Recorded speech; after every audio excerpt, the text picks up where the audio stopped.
Doctor said you got PCOS. Now go on, girl, just lose some weight. Till I took the symptoms into my own hands and reversed them naturally. So I became a dietitian to help my sisters feel the best they've ever felt. Take a step in my direction if you wanna prove them wrong and take control of yourself. Join a sister and a mister. All right, 3, 2, 1.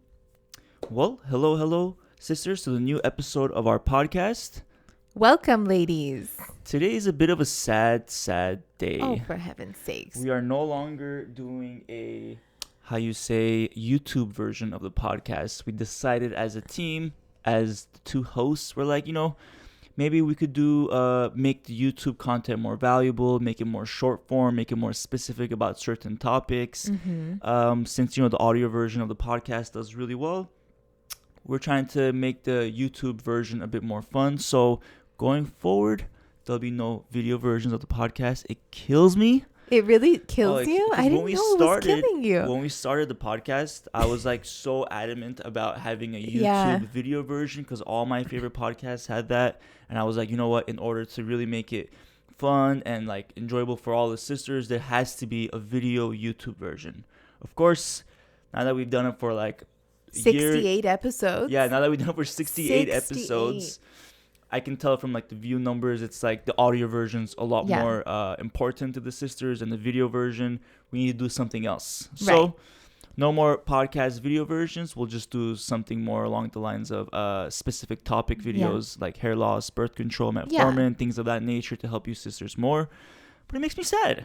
I get it. I mean, we're going to have some great other content to shoot and edit that will be more interesting to the sisters. Actually, it's pretty funny. Last night, we were laying in bed talking about this. I know. At 12 to 12:20, we had a meeting about this laying in bed. I was so distraught about the fact that there may no more be YouTube podcasts. I don't know.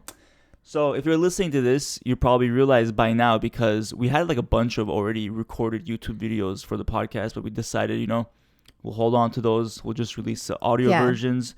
So I guess that's how it's going to be. That's how it's going to be. It's a sad day. It's not sad. Oh, for heaven's sake. We're going to have such great content instead of that. I know. So sisters, go ahead and follow us on YouTube, please, because we're going to create so much content in the next few weeks. And we're going to do a lot of giveaways on YouTube as well. So go to YouTube, PCOS weight loss. We'll be doing a lot more there.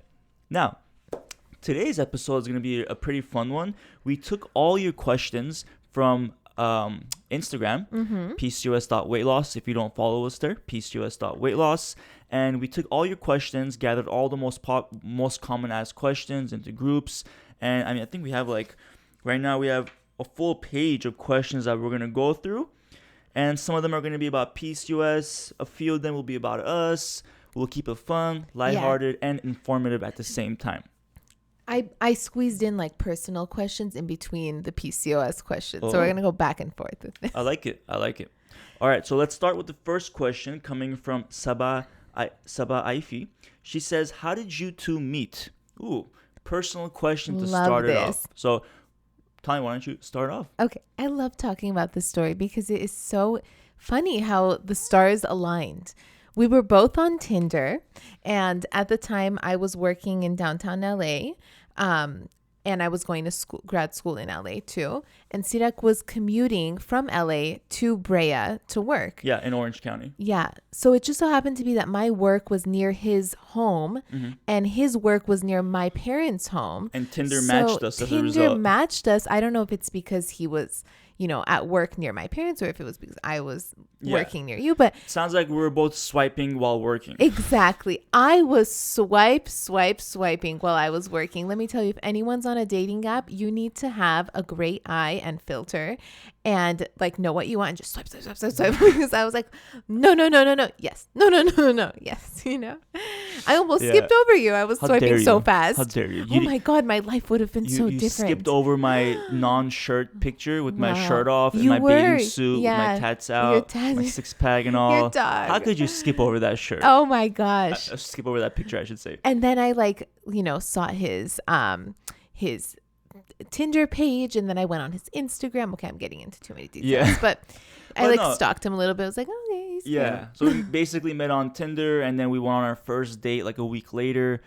It was a funny thing was that Tanya wanted to talk on the phone like before we met, and I was like, I'm not talking on the phone. Like, one, I hate talking on the phone with anybody. I used to do Two, that. I'm not talking on the phone with a girl I haven't met yet. I'm not gonna give you You're that time of day, crazy. that dedication. How dare you? So we went on the first date. It was called, the restaurant was called The Church Key. It was in like West Hollywood, like Sunset Boulevard. The Church Key. I don't think it's no longer there. No. And we had our first date there. Met. Everything was. It was a pretty first good date. It was great. You were like, such a gentleman. Actually, his ears weren't like, he couldn't hear me. Like, he got off a plane and his ears hadn't popped. Yeah. So he was quiet and I was like yelling. And it turns out like it's the exact opposite now. He's loud and I'm more quiet.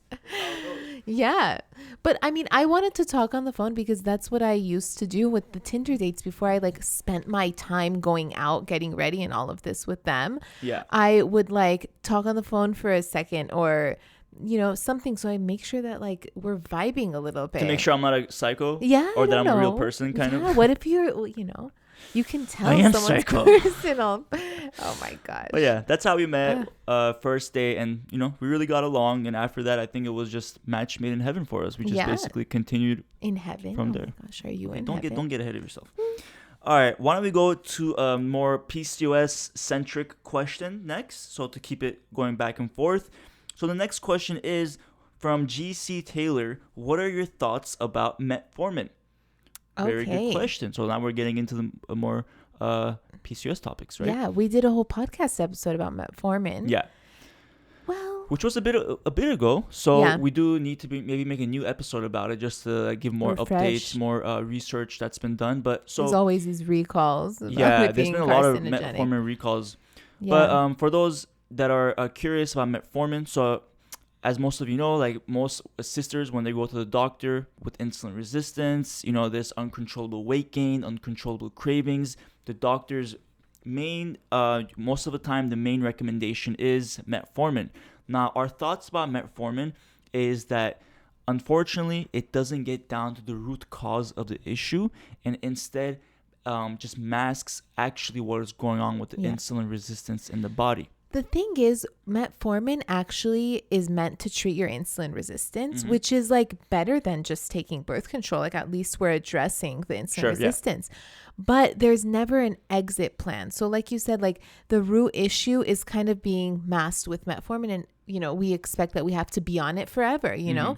There has to be an exit plan, like a lifestyle or diet change or something where you don't need to take it anymore. Yeah. Because the idea isn't that you take it forever. The idea is that it helps with your insulin resistance, and then you apply the things that are more challenging to help with your insulin resistance, which is changing your diet, making sure you're eating higher protein and, you know, a little bit lower carb and sleeping better. Like all these things affect your insulin resistance. But sometimes we're just given metformin with no explanation. We forget that there's so much we can do about our insulin resistance other than metformin, and we think we have to take it forever. And not to mention the metformin coming with adverse side effects for many women. You know, most of you know, but like the nutrient depletion, the bloatingness, the, you know, going to the bathroom like all of a sudden, like that's feeling just sick. Yeah. I love Ovasitol, honestly, because studies show that inositol supplements can work as effectively as metformin, except without all the side effects. Yeah. So a lot of women take Ovasitol and they find that they're healing their insulin resistance, you know, combine that with some great diet changes and like, you know, your cravings get so much less, diminish so much. And then your period regulates, and it's wonderful without all of these awful side effects. So, and if you're on metformin and you're seeing benefits, that's great. That's amazing. Continue doing what's working for you.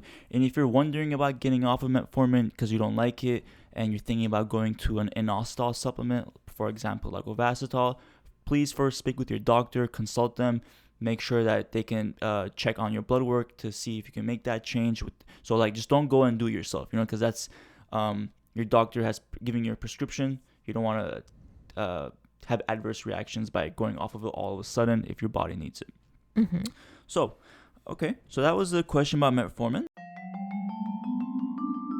All right, babe, let's take a moment to correct our posture, take a deep breath, and have some pure spectrum CBD. Sure.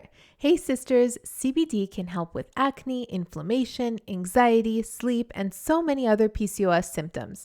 I personally take it throughout the day to help keep my stress hormones nice and low. Not to mention, I sleep like a baby every night and I don't wake up fatigued at all. Now open your mouth, please, so I can give you a serving. Ah. Now hold it for 60 seconds. Head over to purespectrumcbd.com and use the code THESISTERHOOD, one word, for 10% off. Can I stop now? Nope, you got 30 more seconds. Did you hear about that sister who took Ovasitol and finally got her period after a year of not having one? Incredible. I see those kinds of messages on Instagram a lot. How does that even happen? Well, Ovasitol helps with healing insulin resistance, a common root issue that most PCOS sisters have. And by targeting insulin resistance, we're seeing sisters kick those crazy cravings, finally regulate their periods, ovulate, and improve their egg quality. Each packet of Ovasitol has a 40-to-1 ratio of myo-inositol and D-chiroinositol. This ratio is similar to the ratio that should be found in the body, but with women like me who have PCOS, this ratio is often imbalanced. So, taking Ovasitol can be super effective in treating insulin resistance, starting from the root of the issue. So awesome. It tastes like nothing, so just warn me when you put it in a cup so I don't drink it. You got it, boo. Check out the link in the description to get 15% off your order. Let's go back to something a little bit more personal. Are you both Armenian? Yes. Yeah, I would say yes. Could you tell on Tinder when you saw my picture? Yeah, I mean, your name, Tallinn, is a very prominent Armenian name. Okay. It's prominent. Wait, never mind. That's true. I couldn't tell. Oh, really? Until I stalked your Instagram and I saw we had mutual friends. I saw your comments, whatever. Everyone that followed you was Armenian. Yeah. I was like, okay. Because I didn't have like an IAN. Everybody has like a Kardashian, that IAN at the end of their last name, which is the typical Armenian last name. Yeah. But yeah, me and Tanya are both 100% Armenian. Fun fact, I was actually born in Istanbul, Turkey. And I grew up in Turkey for about 10 years and then moved to America at 10 years old and lived in LA. And now, me and Tanya live together in Orange County. But yeah, we are fully Armenian. My parents are fully Armenian too. But as most of you know, there is a bit of history with Armenians being in Turkey. So that's why we were living in Turkey before we moved to America. I mean, there's a whole lot of history there, but I'm not going to get into it. Jump into the Armenian genocide. Yeah, I'm not going to start some controversy on the podcast right now. Not that it's controversy, or I just don't want to bring up bad history, I guess you want to say. Yeah. But anyways, that's a bit of why, or not why, but how we're Armenian, I guess. Yeah. Okay. What's the next question you the want to next question. answer, babe? Let's see. Advice for people starting to go gluten and dairy free and how to eat gluten and dairy free. So that's a great question. I mean, we talk all about going gluten and dairy free on Instagram. And of course, it can seem intimidating, like it's this major life change, which it can be. You're changing all the food you're eating. You're changing what your family's eating, kind of. It's something where you have to evolve, basically. And we help you do this in our membership, The Sisterhood, where we have lots of resources and hand-holding involved in the process. But the best place to start is, I like to say, breakfast. So don't get all intimidated by all the meals you have to change. Just start with one and gradually move forward to the rest. So breakfast, choose something gluten and dairy free. So I used to eat like bread and cheese for breakfast. OMG. Like before I went gluten and dairy free. But now it's more something along the lines of a smoothie with dairy-free milk and lots of protein powder that's not made of whey, because I used to have whey too, and that's dairy. So, once you nail breakfast, you'll feel more confident and then you'll move on to the next meals. Yeah. You don't have to tackle it all at once. Yeah, and you could do that breakfast switch for like a week. Once you feel comfortable, add on lunch, and then dinner, and then all of a sudden your whole day is gluten dairy free. Yeah. So and especially starting with gluten first or dairy first and moving on to the other one or moving on to the latter. Is that moving on to the former? I've always wanted to get that term right. I actually don't know. You know, like, and moving on to the former or the latter. It's always such a I don't know what term. The latter is. Anyway, it's I think when you're whatever. I don't want to get into it. But tell them about your gluten and dairy free journey, babe, because ever since we got married, I've transitioned you. I don't even realize I'm 95% gluten or dairy free because the dinners are amazingly delicious. Like every food we have, it's like naturally gluten dairy free. It's not like you're going out of your way to make some sort of like concoction that's, you know, like gluten free flour and everything, you know, like pasta, whatever. No, it's like majority of the time we're having like something like sweet potatoes with some sort of protein, with some sort of vegetables. That's all naturally gluten dairy free. You don't even think about it. And like tacos. The tacos. Oh my gosh, last night. Yeah. I made this fish. Yeah, the cod. Yeah. Yeah. Wait, the other night the neighbors came over. I was like, I made this delicious fish the other night. So embarrassing. But honestly, it was so good. It had no gluten or dairy. And I'm not even a fish person. I don't even like fish. It was cod, you know, seasoned with paprika and salt, seared, and then I set it aside, and then I cooked some cherry tomatoes with white wine, and then I added the cod back into that mixture with some basil and lemon zest. It was so good. And my only complaint was there was too many cherry tomatoes. That was my only complaint. How dare you? You said the same thing. Don't. I didn't say that. Oh, how dare you? When lying did I on say the that? podcast. I don't remember. You should be ashamed of yourself. It was so delicious that I ate too much, and I literally had to lay on the couch. All right. Okay. Well, you had your Ovasitol after, so you were. I did because I was like, I don't know how I'm gonna digest all of this right now. It's like, okay. All right. Question. Yeah. So let's go on to. I see this fun little question. I'll give you a quick answer. Will Sirak do a podcast explaining Bitcoin? Honestly, there's not enough podcasts to explain my enthusiasm about Bitcoin.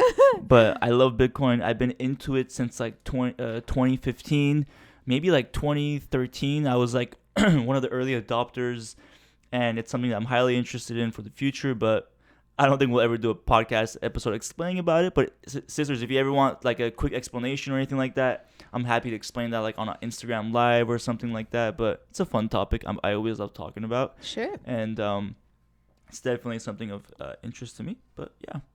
Oh my gosh, what if you did like a Bitcoin Instagram live oh my about, you know, sisters with Bitcoin? Invest in Bitcoin. I will give a warning though. There's so many people trying to do scams right now because, you know, Bitcoin's so popular that there's like a lot of like clickbait. Like just don't fall for anything, sisters. Don't even worry about that kind of stuff. I think just like as a pure investment, it's cool, but don't get into like any of these like scam people who are trying to like get clickbait stuff. So anyway, all right. What's the next question? It should be PCOS. So yes. Yeah, go for it. Which one did you choose? I was just going to read the question from Casa Dasik. She said, what's the best breakfast for PCOS? Okay. There's no best breakfast, but we can give a couple of our favorite breakfasts. Okay. What's yours?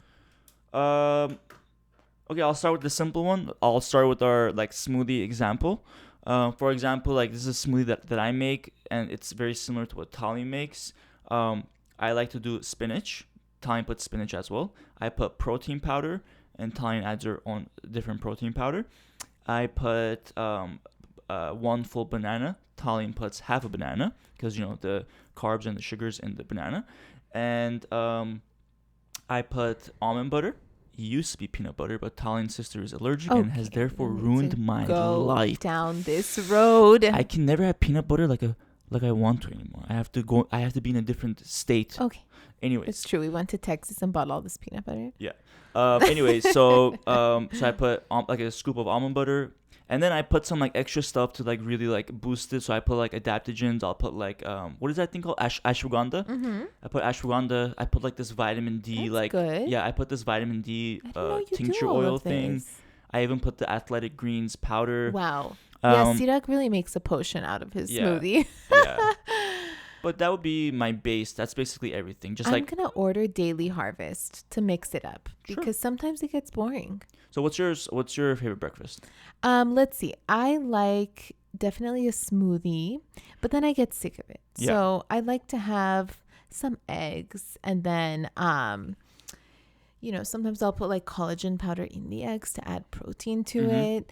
And I also like having oatmeal or millet, which is my new favorite gluten-free grain. Yeah. And I add protein powder to that. So anything I can really like boost up with protein, because I like to have like 35 grams of protein for breakfast. Yeah. It really helps with like blood sugar control. And also breakfast helps reduce your cortisol. Like you wake up with your high cortisol, which, it should give you some energy, and then it should go down. But if you don't eat breakfast, it doesn't go down. So it really relaxes me. So your quick explanation. Oh, you're really nice. Was eggs with collagen powder, millet, and oatmeal. Is this what you're going with? Yeah. This is your best breakfast. All right, fine. I mean, if this is how you want to live what your life. else is there, sisters? DM me if you have any better breakfast ideas. I'm here for it. Okay. Okay. All right. So let's go to favorite vacation spot. Ooh. Okay. I mean, it's like Positano. I'm sorry. We went there for our honeymoon. Is there any other way? It was the greatest time of our lives. The best food, the best atmosphere. People were super nice. Gosh. We went to the islands, Capri, right by it. This was pre-COVID, so this was before our lives were upside down. Yeah. But hands down, Positano. I don't even have to think about it. How about you? Would you agree? Yeah, I can't think of anything else. Where else did we go that we loved so much? No. Nowhere. I don't think there's anywhere else. No, nothing can beat the seafood I ate at Positano. I know. That octopus, I will never forget. And I will say we went to Mykonos in Greece right after that. Bless you. We went to Mykonos right after that. And we love Greece. We love the island. But the food was... everything was frozen and defrosted. And everything. It said it on the menu too. Like they disclosed it. Even the seafood. Like you think that you're on an island, you're going to have fresh seafood, but everything was defrosted, and when you ate it you could tell it also. But even though like it was on the menu, it said this is frozen. It's like, okay. I wonder if because of COVID less people obviously traveled to Mykonos last year. I wonder if they're like natural resources revived, like if they're like oceans and stuff, like their octopus came back. Like, probably what's going on? In a lot of the world that happened. Yeah, like the reefs that always people visit and it gets destroyed. Well, okay. All right. What about this next question? Is intermittent fasting bad for PCOS? And if so, why? Well, intermittent fasting, actually, doing like a 12-hour fast is good in my opinion. Not in my opinion, according to research. Like a 12-hour fast for women, good idea, right? Eat breakfast at 7 and then eat dinner latest at 7 and then stop eating after 7. So that's ideal. Yeah.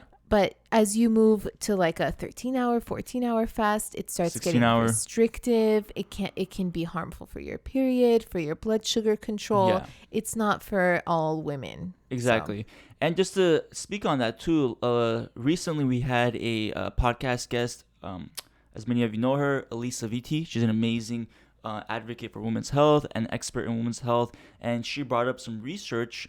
She brought up some points that the research on intermittent fasting is done predominantly on men and on women who are out of their reproductive age. So the research on intermittent fasting is not really shown on women in their reproductive age, before the age of 40 and such. So that's why you want to take it with a grain of salt when you hear about intermittent fasting being good. Even like the 12-hour, that's something that we have found in research, but you really want to get down to it and see who, if is going to be applicable for you. Yeah, because Dr. Jolene Brighton also says that like some women, having some a cup of tea with some collagen in it, or maybe like a spoonful of almond butter like before you go to sleep is actually good, because it'll help with keeping your blood sugar stabilized while you're asleep. And so, but for some women that's not necessary or ideal. So you have to find what works for you. There's not going to be one approach like intermittent fasting or keto that's going to be 100% working for everyone, because in some ways it can make like that 16-hour fast can be too restrictive for a lot of people.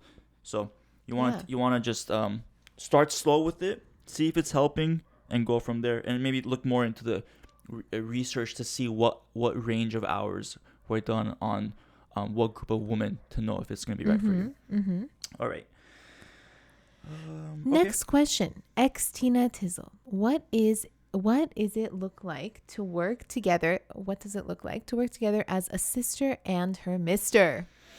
Oh. Well, imagine you're spending 24/7 time with your beloved partner. So you're side by side from the moment you wake up to the moment you sleep. You work next to each other all the time. You're doing lives together. You're constantly asking each other questions. It sounds bad, but it's actually a great time. Yeah, it's so much fun. Yeah, like I mean, not that it sounds bad, but like I'm mean, sure some people would go crazy. Yeah, I'm sure some of you are like, I need some space. Yeah, we leave each other space. It's a small apartment. There's no space here. Our apartment is 800 square feet, so it's not very big. But of course, we make the best of it. Yeah, and you know, we know that like a human being needs some space. Like you don't even have to ask me, and I'll just like go to my mom's house, go to my sister's house. There's no couple in the world who is gonna spend so much time, like 24/7 time together, and not need space. It's just it's human nature to need space. So we're totally like understanding of that.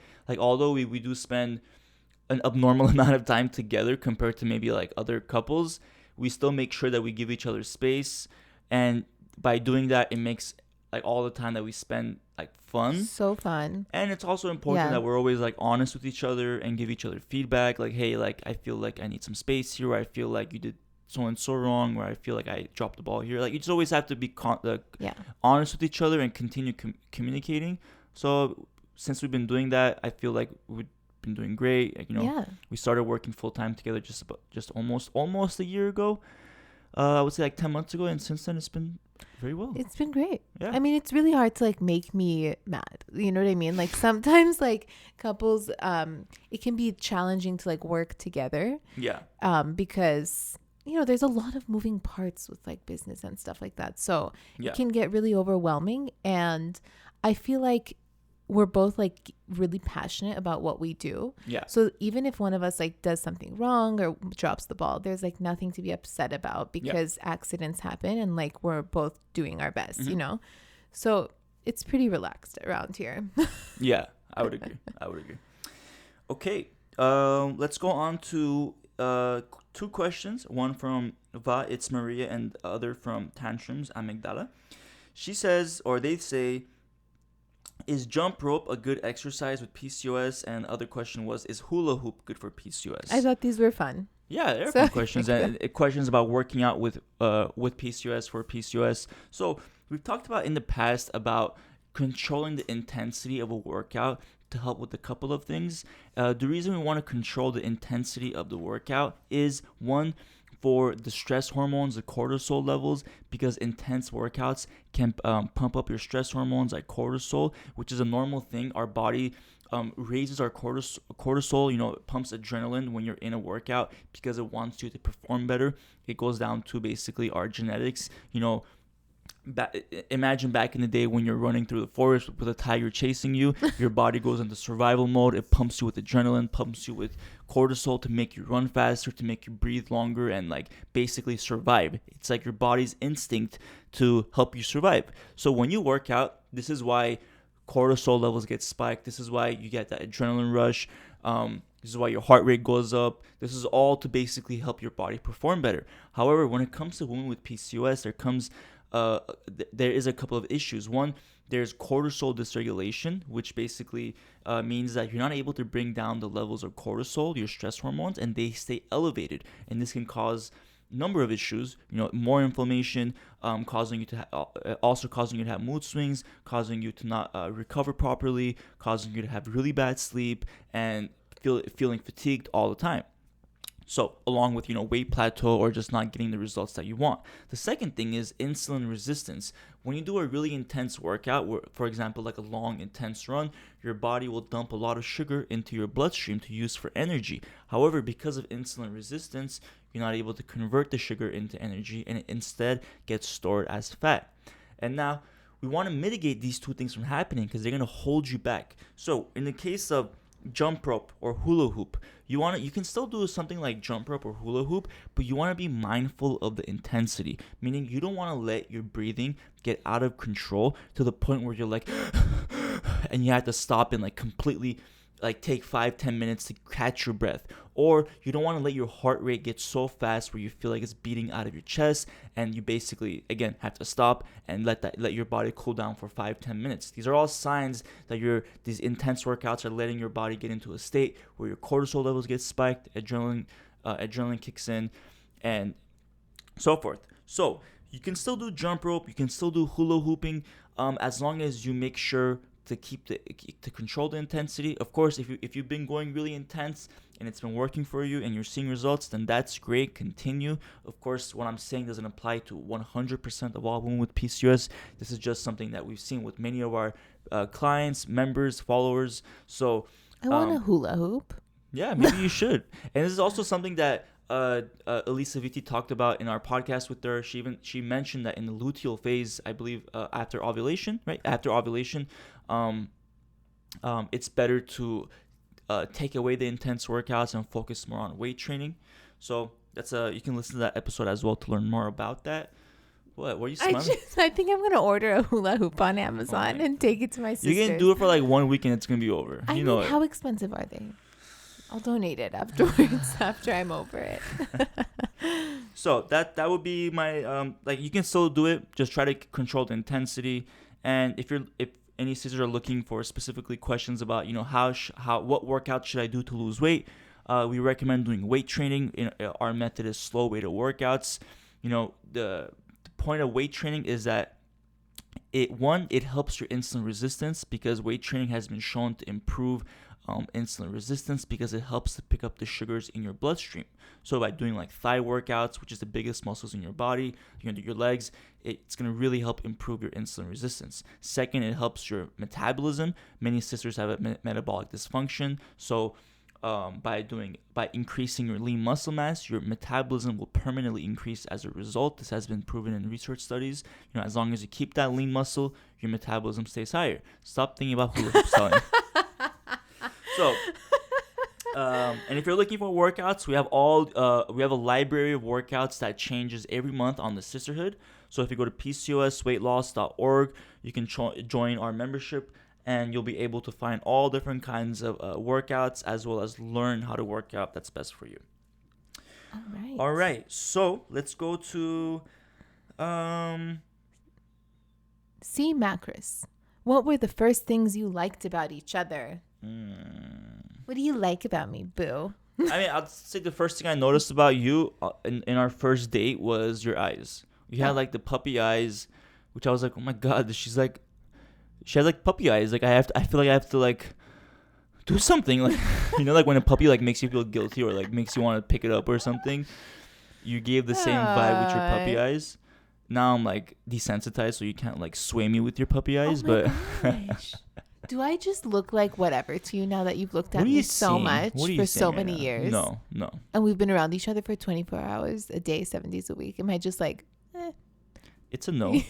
And if it was a yes, I'm not going to admit it on a podcast. What about you? Let's see. I think it's your energy. Not I think. I definitely know it's your energy. Because you know what? It's really hard to find a silly guy. Some guys that I've dated were like very serious and like mature and like macho and stuff like that. But I was like always like loose as a goose and just like having fun around you. Yeah, I think because you're so silly. Yeah, I think some guys get embarrassed of being silly because of that whole macho thing. Yeah. Yeah. I don't know. I'm not all about that life. I feel like I grew up around comedians, so like I'm like a comedian myself. So yeah, that's true. Okay. And I think that's why I just want to point this out. Oh, here we go. I just want to say one more thing. I never had like a serious boyfriend before I met Sirak. And I think it's because a lot of guys were a little bit too serious. And I needed silliness. I needed like fun, And I just find it to be a little bit boring when it's not like that. So I'm glad you're a loon. Loon. A lunatic. A crazy maniac. Yeah, you are. Well, thanks, babe. I appreciate it. And I'm very lucky to have you. Oh. Before we get all romantic on this podcast and make everyone cry, let's just continue. Okay. All right. Let's go to D33. Question from D33. Or Deep4 maybe is her username. Anyways, she says, haven't had my period since November. What can I do to regulate it? Well, Ovasitol, sister. That's one of the tools That's you can one use. tool. But honestly, it's really about blood sugar control. You'd be surprised how important that is in terms of getting your period regulated. So that's why Ovasitol is super helpful. Yeah. And then, you know, reducing inflammation and reducing stress on your body, which can come from inflammatory foods. So going gluten and dairy free can help. A lot of women see great results with this combination quickly. Yeah. You know? And I know it sounds simple. It sounds like an easy answer, but in many cases, it is one of the underlying reasons for the period irregularity.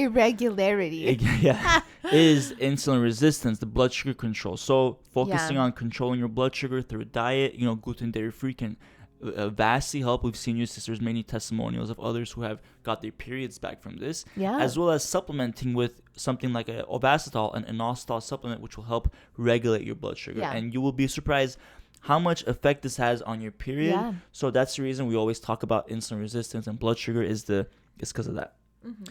All right. Okay, we're running a little bit short on time, so let's scurry along. Let's go to what do you or Noel asks, who do you think has the best jokes? I'm gonna just say it's me. That's pretty clear. He thinks of the funniest things. And my line is, how did you think of that? Oh my god, that's what Tanya always says. Did you just think of that? Did you think of that? Seriously though, how do you think of these things? I'm a genius. Okay. And then let's go to Mashal, who asks, when do you guys want kids? Our plan has always been to have kids like 5 years after we got married. It's already been 2 years. Yeah, so for us, probably in like 3-4 years, that's when we'll start to try having kids, and hopefully everything will be going in our favor. But you know, we'll see when the time comes. I'm but 29, that'll be then. Yeah, Sidak's 30. We have time. Yeah, we just want to kind of take our time and like stabilize our business and stuff to make sure that once we do have a kid, that we're not like running around. PCOS weight loss doesn't blow up. Yeah, I mean we're still gonna run around, but like we want to make sure that like our livelihood is going okay. That we're supporting all the sisters the best way we can before we have a kid. Then we can spend as much time, in the sisterhood. But we'll see. We'll see what happens. Okay. Not for a while. Okay, and then one of the last few questions. How do I stop hair fall with PCOS? Well, this can be one of the most stressful symptoms of PCOS because, our confidence, women, our confidence is like linked to sometimes our hair, the features that we like most. And then when you see your hair falling out, it can be really stressful. But a lot of times this has to do with high testosterone or high stress hormones, and you can have some control over this. So, for example, high testosterone. So testosterone converts to DHT, the more strong version of testosterone gathers around those hair follicles, causing them to fall out.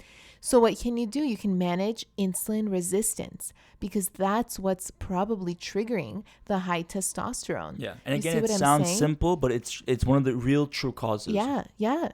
And it takes like 6 to 12 months to see results. And you have to be consistent, right? So now it's like a little bit like results aren't overnight. And like, am I doing this right? So it can be a little bit stressful, but you can do it. You can do it. We're here to help you. Yeah. You just want to keep in mind that it is going to take 6 to 12 months. So once you're seeing progress, that just know that it's working, and then you just have to continue for 6 to 12 months to fully see that transition and come back. And like Tyan said, insulin resistance can be one of the triggers because insulin resistance can lead to a surge of testosterone. Not just that, to give you a little bit more information here, is when you have insulin resistance, it can also cause your liver to underproduce something called sex hormone binding globulin. Now, what globulin does is it acts like a sponge to go ahead and clean up all the excess testosterone in the body. So when your body's not producing enough globulin, it creates an excess ratio of the testosterone. So insulin resistance can cause both of these. It can cause you to have more testosterone and cause you to have less globulin, which is obviously going to lead to more severe symptoms. But these are reversible in 99.9% of cases. So keeping your blood sugar stable with diet and lifestyle, along with Ovasitol, like a inositol supplement, is gonna do great help. So I think that was all the questions we had. Yeah. We covered all the PCOS questions. So many. And I think we covered all the personal questions. And since we had so many questions that we're answering, I guess we'll skip the hotline for this week, and then we'll bring the hotline back next week, since the hotline is basically a question just like this. Mm-hmm. So before we go, though, let's not forget the wins. Yes, the wins of the week. If you're new to our episode, or if you're new to our podcast, every week or every episode, we mention a couple of sisters who are managing their symptoms with PCOS, losing weight, getting their goals, and basically being the boss of their PCOS. Yes. So this first win, do you want to go for it, babe? Sure.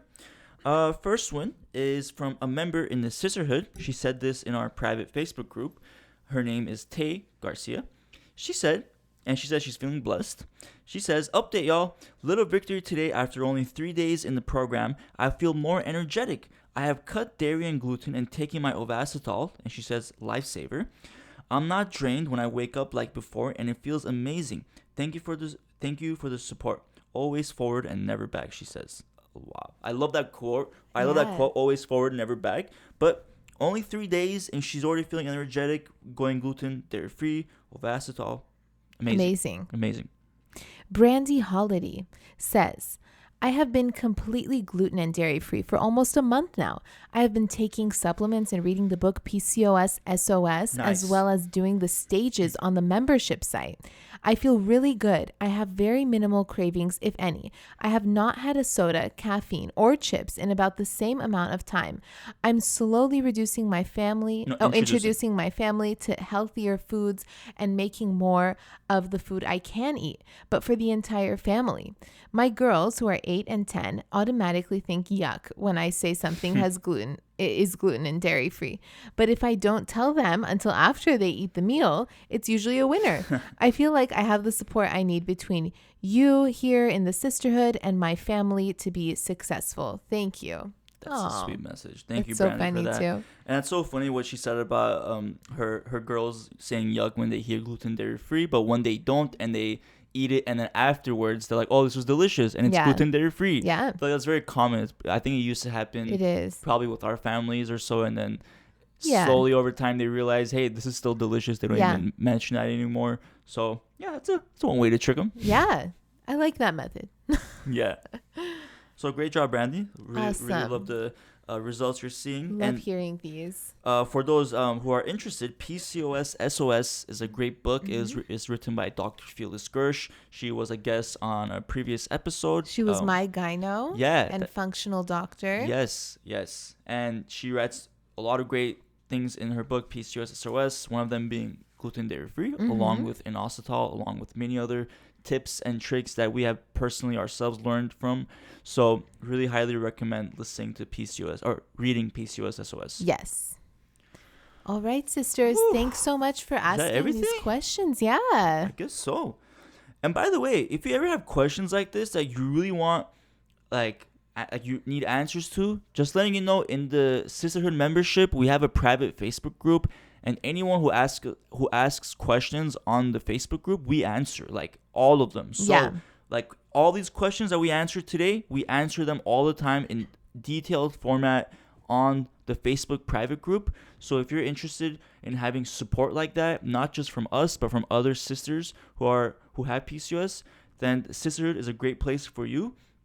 Again, you can find that at PCOSweightloss.org and go to the membership tab and you'll be able to join. So just wanted to give you a heads up, if you have more questions or you want more answers like this more often, is that we have a place for you. Well, sisters, it was a pleasure chatting with you. Yes, pleasure chatting, and I guess that's the first videoless podcast episode we've recorded, and you could tell from the sadness in my voice. Oh, for heaven's sake. We are coming at you with some awesome YouTube videos. Yes, we definitely are. All right, everyone. Take care. We'll speak to you next week. Bye. Bye. If you enjoyed listening to this podcast, you have to come check out The Sisterhood. It's my monthly membership site where sisters just like you are learning how to move through the stages of PCOS. From stage 1, cold and alone at the doctor's office, to stage 5, nailing the PCOS lifestyle, gluten and dairy free. Get ready to finally feel in control of your body again.